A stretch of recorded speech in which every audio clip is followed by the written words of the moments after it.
मत्ती 4 अध्याय। और वह 40 दिन और 40 रात उपवास करने के बाद अंत में भूखा हुआ। ध्यान दीजिए, बाइबल स्पष्ट कहती है कि यीशु ने उपवास किया, 40 दिनों के बाद उन्हें भूख लगी। लेकिन बाइबल यह नहीं कहती कि वे बेहोश हो गए या मरने की स्थिति में पहुंच गए।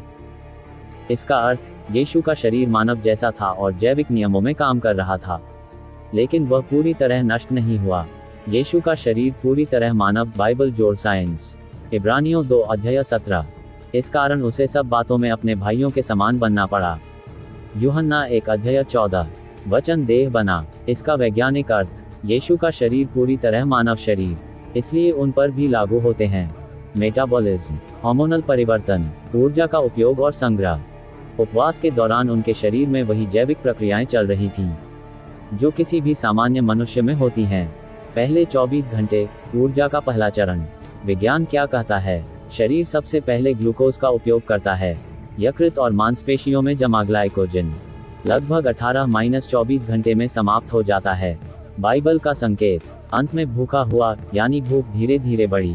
यीशु के शरीर में रक्त शर्करा कम हो रही थी, शरीर ऊर्जा के नए स्रोत की ओर बढ़ रहा था, लेकिन अभी चरम कमजोरी नहीं आई थी। 2 से 7 दिन, केटोसिस की अवस्था। वैज्ञानिक प्रक्रिया, ग्लाइकोजन खत्म होने के बाद शरीर चर्बी, फैट जलाने लगता है। इससे कीटोन बॉडीज बनती हैं। मस्तिष्क अब केटोन से ऊर्जा लेता है। बाइबलिक संकेत, लूका 4 अध्याय 1। यीशु पवित्र आत्मा से परिपूर्ण था। अर्थ, शरीर उपवास की कठिन अवस्था में, लेकिन मस्तिष्क स्थिर और केंद्रित। आत्मिक एकाग्रता बहुत अधिक। विज्ञान भी मानता है कि इस अवस्था में कुछ लोगों में मानसिक स्पष्टता बढ़ती है।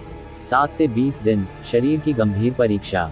विज्ञान के अनुसार शरीर की चर्बी घटने लगती है, शरीर अब मांसपेशियों के प्रोटीन को तोड़ने लगता है, तेजी से वजन गिरता है, कमजोरी, थकावट, धीमी चाल।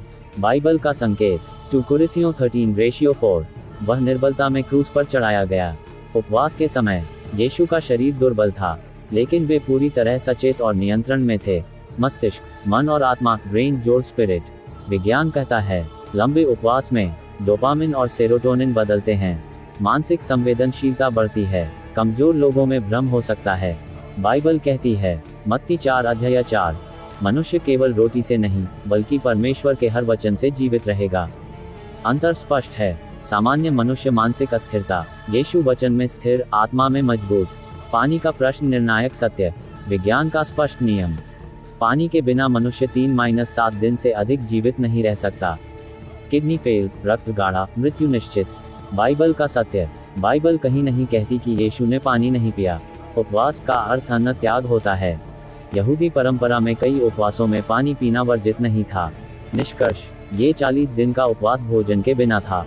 पानी के बिना होने का बाइबलिक प्रमाण नहीं है। 30-40 दिन, मृत्यु क्यों नहीं हुई?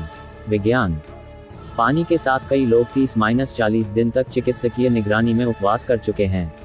बाइबल, मत्ती 4 अध्याय 11। तब स्वर्गदूत आकर उसकी सेवा करने लगे।